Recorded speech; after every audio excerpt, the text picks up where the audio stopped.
Profetas e Reis, capítulo 8. Apostasia nacional. Desde a morte de Jeroboão até ao aparecimento de Elias perante Acabe, o povo de Israel experimentou firme declínio espiritual. Governado por homens que não temiam a Jeová e que encorajavam formas estranhas de culto, a maioria das pessoas rapidamente perdeu de vista seu dever de servir ao Deus vivo e adotou muitas das práticas da idolatria. Nadab, filho de Jeroboão, ocupou o trono de Israel apenas por alguns meses. Sua carreira maléfica foi subitamente interrompida por uma conspiração encabeçada por Baasa, um de seus generais, para obter o controle do governo.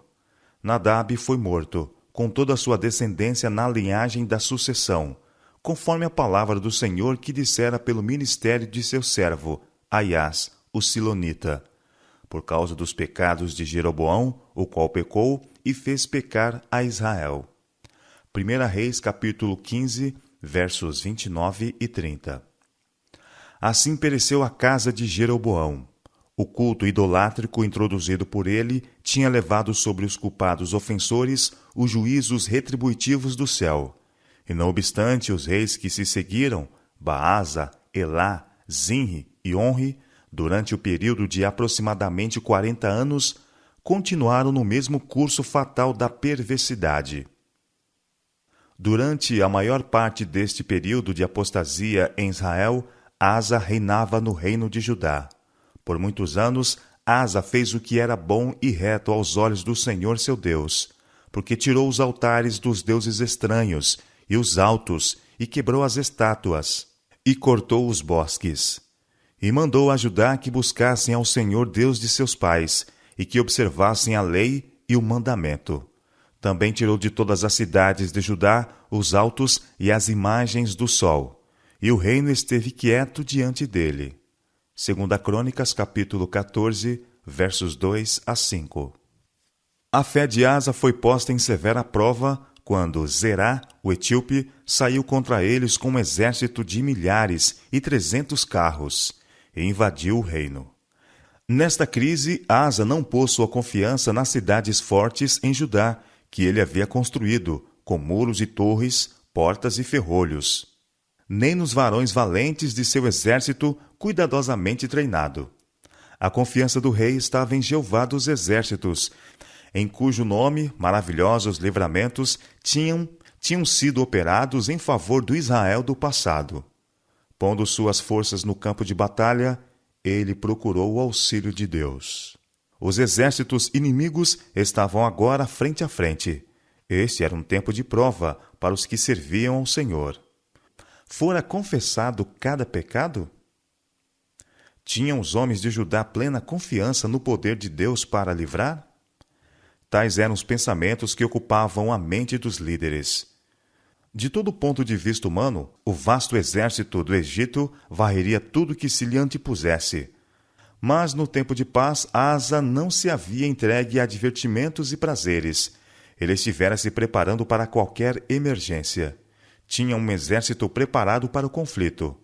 Havia procurado levar seu povo a fazer sua paz com Deus. E agora, embora suas forças fossem em número inferior às do inimigo, sua fé naquele em quem tinha posto sua confiança não enfraqueceu. Havendo buscado ao Senhor nos dias de prosperidade, o rei podia agora, no dia da adversidade, descansar nele.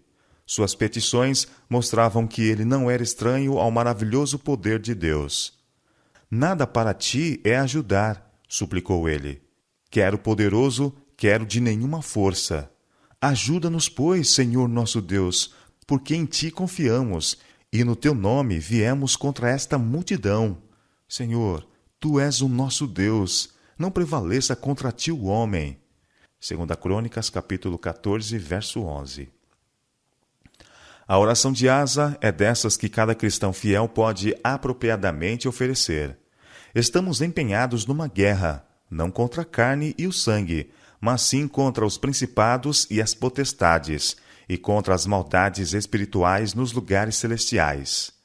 No conflito da vida, temos de enfrentar os instrumentos do mal que se arregimentaram contra o direito.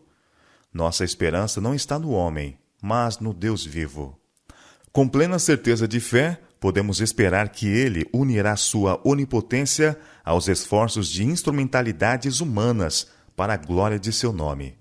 Vestido com as armas de sua justiça, podemos obter a vitória sobre todo o inimigo.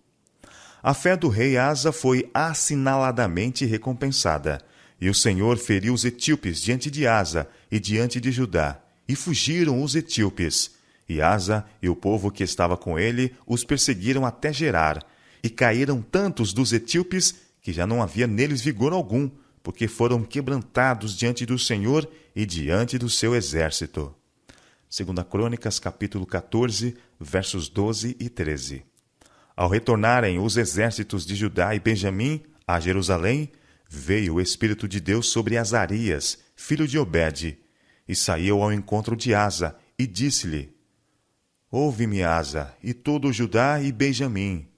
O Senhor está convosco, enquanto vós estáis com ele, e se o buscares, o achareis. Porém, se o deixardes, vos deixará. Mas esforçai-vos, e não desfaleçam as vossas mãos, porque a vossa obra tem uma recompensa. 2 Crônicas, capítulo 15, versos 1, 2 e 7. Grandemente encorajado por essas palavras, Asa logo promoveu uma segunda reforma em Judá.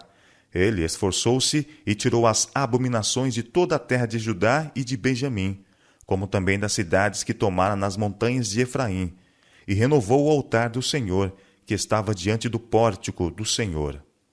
E ajuntou a todo Judá e Benjamim, e com eles os estrangeiros de Efraim e Manassés, e de Simeão, porque de Israel vinham a ele em grande número, vendo que o Senhor seu Deus era com ele. E ajuntaram-se em Jerusalém no 3º mês, no ano 10º do reinado de Asa. E no mesmo dia ofereceram em sacrifício ao Senhor, do despojo que trouxeram, 600 bois e 6.000 ovelhas. E entraram no concerto de buscarem ao Senhor, Deus de seus pais, com todo o coração e com toda a sua alma. E o acharam. E o Senhor lhes deu repouso em redor. 2 Crônicas, capítulo 15, versos 8 a 12 e verso 15. O longo relato do fiel serviço de Asa foi mareado por alguns erros, cometidos nas vezes em que ele deixou de pôr sua confiança inteiramente em Deus. Quando, certa ocasião, o rei de Israel entrou no reino de Judá e capturou Ramá, uma cidade fortificada diante apenas uns 8 quilômetros de Jerusalém, Asa procurou livramento fazendo uma aliança com Ben-Hadad, rei da Síria. Esta falha em não confiar somente em Deus nos tempos de necessidade foi severamente reprovada por Anani, o profeta, que apareceu perante Asa com a mensagem: Portanto, confiaste no rei da Síria e não confiaste no Senhor teu Deus? Portanto, o exército do rei da Síria escapou da tua mão. Porventura não foram os etíopes e os líbios um grande exército com muitíssimos carros e cavaleiros? Confiando tu, porém, no Senhor, ele os entregou nas tuas mãos. Porque, quanto ao Senhor, seus olhos passam por toda a terra, para mostrar-se forte para com aqueles cujo coração é perfeito para com ele. Nisto, pois, procedeste loucamente, porque desde agora haverá guerras contra ti. 2 Crônicas, capítulo 16, versos 7 a 9. Em lugar de humilhar-se perante Deus por causa de seu erro, Asa se indignou contra o vidente e lançou-o na casa do tronco, porque disto grandemente se alterou contra ele. Também Asa, no mesmo tempo, oprimiu alguns do povo. 2 Crônicas, capítulo 16, verso 10. E caiu Asa doente de seus pés no ano 39 de seu reinado. Grande por extremo era sua enfermidade, e contudo, na sua enfermidade, não buscou ao Senhor, mas antes aos médicos. 2 Crônicas, capítulo 16, verso 12. O rei morreu no 41º ano do seu reinado, e foi sucedido por seu filho, Josafá. 2 anos antes da morte de Asa, Acabe começou a reinar no reino de Israel. Seu reinado foi marcado desde o início por uma estranha e terrível apostasia. Seu pai, Onri, O fundador de Samaria tinha feito o que parecia mal aos olhos do Senhor e fez pior do que todos quanto foram antes dele. Mas os pecados de Acabe foram ainda maiores. Ele fez muito mais para irritar o Senhor Deus de Israel do que todos os reis de Israel que foram antes dele, agindo como se fora coisa leve andar nos pecados de Jeroboão, filho de Nebate. 1 Reis, capítulo 16, versos 33 e 31. Não contente com encorajar as formas de serviço religioso seguidas em Betel e Dan, ousadamente levou o povo a grosseiro paganismo, substituindo o culto de Jeová pelo de Baal. Tomando por esposa a Jezabel, filha de Et-Baal, rei dos Sidônios e sumo sacerdote de Baal, Acabe serviu a Baal e se encurvou diante dele, e levantou um altar a Baal na casa de Baal que edificara em Samaria. 1 Reis, capítulo 16, versos 31 e 32. Acabe não somente introduziu o culto de Baal na metrópole do reino, mas sob a liderança de Jezabel, erigiu altares pagãos em muitos lugares altos, onde, ao abrigo de bosques circundantes, os sacerdotes e outros relacionados com esta sedutora forma de idolatria exerciam sua danosa influência, até que quase todo Israel estava indo após Baal. Ninguém fora como Acabe, que se vendera para fazer o que era mal aos olhos do Senhor, porque Jezabel, sua mulher, o incitava. E fez grandes abominações, seguindo os ídolos, conforme a tudo o que fizeram os amorreus, aos quais o Senhor lançou fora da sua possessão de diante dos filhos de Israel. 1 Reis, capítulo 21, versos 25 e 26. Acabe era fraco em capacidade moral. Sua união por casamento com uma mulher idólatra, de caráter decidido e temperamento definido, resultou em desastre tanto para ele como para a nação. Destituído de princípio e sem nenhuma alta norma de reto proceder, seu caráter foi facilmente modelado pelo espírito determinado de Jezabel. Sua natureza egoísta era incapaz de apreciar as mercês de Deus a Israel e seus próprios deveres como guardião e líder do povo escolhido.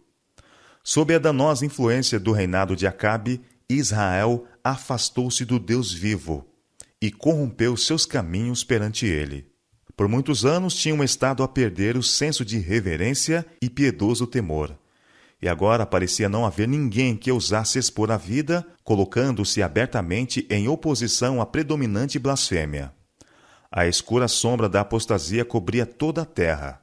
Imagens de Baal e Astarote estavam em todo lugar para serem vistas. Templos idólatras e bosques consagrados em que se adoravam as obras das mãos dos homens foram multiplicados. O ar estava poluído com o fumo dos sacrifícios oferecidos aos falsos deuses. Montes e vales ressoavam com o ébrio clamor de um sacerdote pagão que sacrificava ao sol, à lua e às estrelas. Pela influência de Jezabel e de seus ímpios sacerdotes, o povo fora ensinado que os ídolos que haviam sido erguidos eram divindades que regiam por seu místico poder os elementos da terra, fogo e água. Todas as dádivas do céu, os regatos, as fontes de águas vivas, o suave orvalho, os chuveiros de águas que refrigeravam a terra e faziam que os campos produzissem com abundância, eram atribuídos ao favor de Baal e Astarote, em vez de ao doador de toda boa dádiva e todo dom perfeito. O povo esqueceu-se de que montes e vales, rios e fontes estavam nas mãos do Deus vivo, que ele controlava o sol, as nuvens do céu e todos os poderes da natureza. Por intermédio de fiéis mensageiros, o Senhor enviou repetidas advertências ao rei apóstata e ao povo. Mas vãs foram essas palavras de reprovação. Debalde, os inspirados mensageiros sustentaram o direito de ser Jeová o único Deus em Israel. Em vão exaltaram as leis que ele lhes havia confiado. Seduzidos pela suntuosa exibição e os fascinantes ritos da idolatria, o povo seguia o exemplo do rei e sua corte, e se entregava aos intoxicantes e degradantes prazeres de um culto sensual. Em sua cega loucura, preferiram rejeitar a Deus e seu culto. A luz que lhe fora tão graciosamente concedida tornara-se em trevas. o fino ouro havia se tornado fosco. Ah, como a glória de Israel se havia ido! Nunca dantes o povo escolhido de Deus caíra tão baixo na apostasia. Havia 450 profetas de Baal, além de 400 profetas de Azera. 1 Reis, capítulo 18, verso 19. Nada menos que o milagroso poder operador de Deus poderia preservar a nação de destruição total. Voluntariamente, Israel havia se separado de Jeová. Todavia, o Senhor, por compaixão, ainda anelava por aqueles que haviam sido levados ao pecado, e estava prestes a enviar-lhes um de seus mais poderosos profetas, por cujo intermédio poderiam ser levados de volta à fidelidade ao Deus de seus pais.